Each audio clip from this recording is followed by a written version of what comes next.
இன்னைக்கு வீடியோல 12th standard economics lesson 1ல உள்ள 3 மார்க் அண்ட் 5 மார்க் உள்ள ஆன்சர்ஸ் பார்க்கலாம். புக்ல எங்க இருக்குன்னு மார்க் பண்ணலாம். இந்த லெசனோட 2 மார்க் क्वेश्चनக்கு ஆன்சர் வந்து நான் ஆல்ரெடி ஒரு வீடியோ போட்டிருக்கேன்.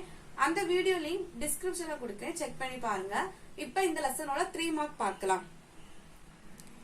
கீழ் வரும் வினாக்களுக்கு ஒரு பத்தி அளவில் பதில் தருக. क्वेश्चन नंबर 28 பேரியல் பொருளாதாரத்தின் முக்கியத்துவத்தை தருக. பேஜ் நம்பர் 2 எடுத்துக்கோங்க. பேஜ் நம்பர் 2ல பேரியல் பொருளாதாரத்தின் முக்கியத்துவம் ஹெட்டிங்ல ஃபர்ஸ்ட் பாயிண்ட் ஃபர்ஸ்ட் லைன்ல இருந்து யுக்திகளை அது வரைக்கும் மார்க் பண்ணிக்கோங்க. ஃபர்ஸ்ட் யுக்திகளை அது வரைக்கும் மார்க் பண்ணிட்டு நெக்ஸ்ட் லைன்ல கண்டு அதை எழுதி கண்டுன்னு எழுதுங்க. எழுதிட்டு கண்டு அடிப்படை பிரச்சனைகளுக்கு தீர்வு உதவுகின்றது அது வரைக்கும் மார்க் பண்ணிக்கோங்க. ஃபர்ஸ்ட் தீர்வு மார்க் பண்ணிட்டு திருப்பி லாஸ்ட்ல உதவுகின்றது மார்க் பண்ணிக்கோங்க. தென் செகண்ட் பாயிண்ட்ல ஃபோர்த் லைன்ல அதற்கு தேவையான அதற்குன்னு எழுதிக்கோங்க. இதுல அதற்கு தேவையான முன்னெச்சரிக்கை நடவடிக்கைகளை மேற்கொள்ளவும் உதவுகின்றன. நடவடிக்கைகளை போட்டுட்டு அடுத்து மேற்கொள்ளவும் உதவுகின்றன மார்க் பண்ணிக்கோங்க. இதான் செகண்ட் பாயிண்ட். அதற்கு தேவையான முன்னெச்சரிக்கை நடவடிக்கைகளை மேற்கொள்ளவும் உதவுகின்றன. தென் தேர்ட் பாயிண்ட் எப்படின்னா ஃபர்ஸ்ட் லைன்ல இருந்தே ஸ்டார்ட் பண்ணிட்டு அந்த பாயிண்ட் முடிவு வரைக்கும் மார்க் பண்ணிக்கோங்க. அதுக்கப்புறம் தீர்வு காண உதவுகின்றன அது வரைக்கும் மார்க் இதை எழுதி எடுத்துக்கோங்க. தீர்வு காண உதவுகின்றன எழுதி எடுத்துக்கோங்க. இது தேர்ட் பாயிண்ட். அதுக்கப்புறம் ஃபோர்த் பாயிண்ட் வந்து வேண்டாம். அடுத்து ஃபிஃப்த் பாயிண்ட்ல ஃபர்ஸ்ட் லைன்ல மார்க் பண்ணி செகண்ட் லைன்ல காணவும் அது வரைக்கும் மார்க் பண்ணிட்டு தென் தேர்ட் லைன்ல எதிர்காலத்தில் அவ்வளோத்தையும் மார்க் பண்ணிட்டு கீழே எழுதி எடுத்துக்கோங்க. ஏற்படும் பிரச்சனையை முன்கூட்டியே அறிய உதவுகின்றன. ஓகே, ஃபர்ஸ்ட் இவ்வளோ மார்க் பண்ணிட்டு தென் எதிர்காலத்தில் ஏற்படும் பிரச்சனை முன்கூட்டியே அறிய உதவுகின்றன. இதுதான் क्वेश्चन நம்பர் 28க்கு ஆன்சர். क्वेश्चन நம்பர் 29 பொருளாதார அமைப்புகளின் வகைகளை குறிப்பிடுக. பேஜ் நம்பர் 5 எடுத்துக்கோங்க. பேஜ் நம்பர் 5ல என்னெல்லாம் நிலைகள்னா வளர்ச்சி நிலை அதுலண்டே ஸ்டார்ட் பண்ணிக்கோங்க. வளர்ச்சி நிலை அதுலண்டே ஸ்டார்ட் பண்ணி வளர்ச்சி நிலை நடவடிக்கைகளின் முறை, நடவடிக்கை அளவு, செயல்படும் தன்மை, செயல்பரப்பு தன்மை, முன்னேற்ற தன்மை, தேசிய வருவாய் அளவு, அதுல லாஸ்ட்ல அமைப்புகள் அது வரைக்கும் மார்க் பண்ணிக்கோங்க. இதான் क्वेश्चन நம்பர் 29க்கு ஆன்சர். தென் क्वेश्चन நம்பர் 30 முதலாளித்துவத்தின் சிறப்பினை வரிசைப்படுத்துக. Page number 6 7 first page number 6 எடுங்க. பேஜ் நம்பர் 6ல முதலாளித்துவ பொருளாதார அமைப்பின் இயல்புகள் ஹெட்டிங்ல ஃபர்ஸ்ட் பாயிண்ட் என்னன்னா தனியார் சொத்துரிமை. ஃபர்ஸ்ட் அந்த பாயிண்ட மட்டும் மார்க் பண்ணிக்கோங்க. ஹெட்டிங் மட்டும் மார்க் பண்ணிட்டு அதுக்கு எதை மார்க் பண்ணணும்னா பாயிண்ட் வந்து நிலம் உழைப்பு மூலதனம் அல்லண்டு ஸ்டார்ட் பண்ணி ஃபிஃப்த் லைன்ல இருக்கும் அது வரைக்கும் மார்க் பண்ணிக்கோங்க. ஃபர்ஸ்ட் ஹெட்டிங்ல நிலம் உழைப்பு மூலதனம் இயந்திரங்கள் சுரங்கம் போன்ற அனைத்து வளங்களும் தனிநபருக்கு சொந்தமாக இருக்கும் மார்க் பண்ணிட்டு தென் தேர்ட் ஹெட்டிங் மார்க் பண்ணுங்க. தேர்ட் ஹெட்டிங் வந்து லாப நோக்கம் அது வந்து பாயிண்ட் என்னன்னா செகண்ட் லைன்ல இருந்து அனைத்து பொருளாதார நடவடிக்கைகளும் லாபம் பெறுவதே உந்து விசையாக காணப்படும். இந்த காணப்படும் வரைக்கும் மார்க் பண்ணுங்க. தென் பேஜ் நம்பர் 7 எடுங்க. பேஜ் நம்பர் 7ல போட்டியில் சுதந்திரம் அதுக்கு அடுத்த ஹெட்டிங் போட்டியில் சுதந்திரம் அது ஃபர்ஸ்ட் லைன்ல இருந்தே ஸ்டார்ட் பண்ணி தேர்ட் லைன்ல உண்டு வரைக்கும் மார்க் பண்ணிக்கோங்க. தென் இது மார்க் பண்ணிட்டு நெக்ஸ்ட் ஹெட்டிங் என்னன்னா விலை இயங்குமுறைக்கு தேவை மற்றும் அளிப்பு அங்காடி சக்திகளால் கட்டப்படுகிறது. இந்த ஒரு பாயிண்டை மார்க் பண்ணிக்கோங்க.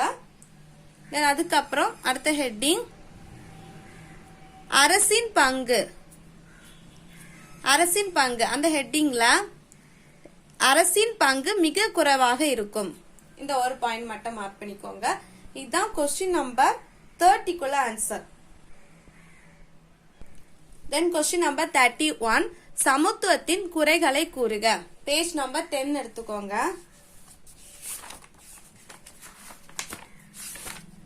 பேஜ் நம்பர் 10ல சமத்துவ பொருளாதார அமைப்பின் தீமைகள் ஹெட்டிங்ல ஃபர்ஸ்ட் ஹெட்டிங் சிகப்பு நாடா ஹெட்டிங் மார்க் பண்ணிட்டு ஃபர்ஸ்ட் லைன்ல இருந்து அனைத்து முடிவுகளை அரசு அமைப்புகளை எடுப்பதாலும் அதை மார்க் பண்ணிக்கோங்க. மார்க் பண்ணிட்டு சிகப்பு நாடா நிலைக்கு கொண்டு செல்லப்படும். இது first heading. Then second heading வந்து ஊக்கம் இல்லாமை, அதுக்கு செகண்ட் லைன்ல திறமைக்கு அதுல ஸ்டார்ட் பண்ணி லாஸ்ட் லைன் வரைக்கும் மார்க் பண்ணிக்கோங்க. பாதிக்கப்படும். அதுக்கப்புறம் நெக்ஸ்ட் ஹெட்டிங் வந்து தெரிவு செய்வதில் சுகந்த குறைவு, அதுல ஃபுல்லா மார்க் பண்ணிக்கோங்க. 3 லைனே மார்க் பண்ணிக்கோங்க. தென் நெக்ஸ்ட் ஹெட்டிங் அடுத்த ஹெட்டிங்ல அதிகார குவிதல், அந்த ஹெட்டிங்ல ஃபர்ஸ்ட் லைன்ல இருந்து எடுக்கிறது அது வரைக்கும் மார்க் பண்ணிட்டு தென் அதுக்கப்புறம் லாஸ்ட்ல இருந்து செகண்ட் லைன் அதாவது 5th லைன்ல இருந்து 6th லைன் லாஸ்ட் வரைக்கும் மார்க் பண்ணிக்கோங்க. இதுதான் கொஸ்டின் நம்பர் 31க்கு ஆன்சர். கொஸ்டின் நம்பர் 32 கலப்பு பொருளாதாரத்தின் முக்கிய இயல்புகளை எடுத்தெழுதுக. Page number 11. பேஜ் நம்பர் 11ல கலப்பு பொருளாதார அமைப்பின் தன்மைகள் ஹெட்டிங்ல ஃபர்ஸ்ட் ஹெட்டிங் சொத்து உற்பத்தி சாதனங்களின் உரிமம் அதை மார்க் பண்ணிட்டு அதில் ஃபர்ஸ்ட் லைன்ல இருந்து 3rd லைன் வரைக்கும் மார்க் பண்ணிக்கோங்க. தென் செகண்ட் ஹெட்டிங் பொது மற்றும் தனியார் துறைகள் இணைந்திருக்கும், அந்த ஹெட்டிங்ல ஃபர்ஸ்ட் லைன்ல இருந்து 3rd லைன்ல இணைந்திருக்கும் அது வரைக்கும் மார்க் பண்ணிக்கோங்க. அதுக்கப்புறம் 3rd ஹெட்டிங் பொருளாதார திட்டமிடல், அந்த ஹெட்டிங்ல ஃபர்ஸ்ட் லைன்ல இருந்து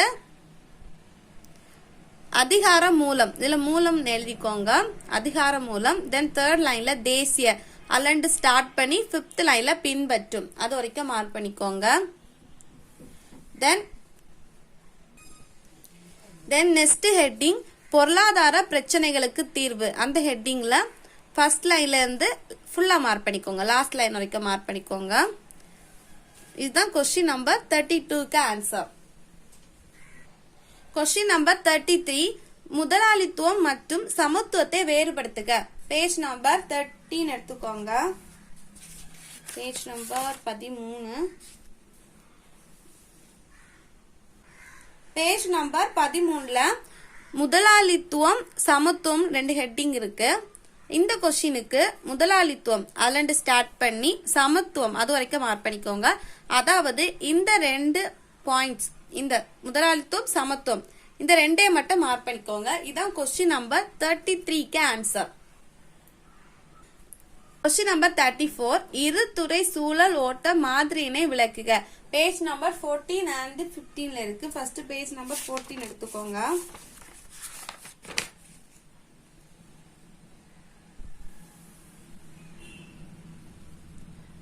பேஜ் நம்பர் 14ல இல்லத்துறை இரு துறைகள் மட்டுமே காணப்படும், அந்த 2 லைனை மார்க் பண்ணிட்டு ஃபர்ஸ்ட் வந்து இல்லத்துறை ஹெட்டிங் அல்ல ஃபர்ஸ்ட் லைன்ல இருந்து 5th லைன்ல துறைகள் ஆகும் அது வரைக்கும் மார்க் பண்ணிக்கோங்க. அதுக்கப்புறம் லாஸ்ட் லைன் இதன் மூலம் வருவாயை பெறுகிறது அதை மார்க் பண்ணிக்கோ, இல்லை இதன் எழுதி எடுத்துக்கோங்க. தென் அதுக்கப்புறம் நிறுவனத்துறை அல்ல ஃபர்ஸ்ட் லைன்ல இருந்து மார்க் பண்ணி 3rd லைன் வரைக்கும் மார்க் பண்ணிக்கோங்க, அது ஃபர்ஸ்ட் பாயிண்ட்.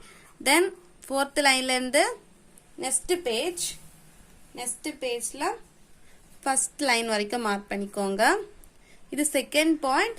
தென் 3rd பாயிண்ட் வந்து லாஸ்ட்ல ஒரு இருத்துறை அல்லண்டு ஸ்டார்ட் பண்ணி இது வரைக்கும் அடையாளம் அதுல அடையாளத்தைன்னு கொடுத்துருக்கு, இதுல அடையாளம் மாற்றிக்கோங்க.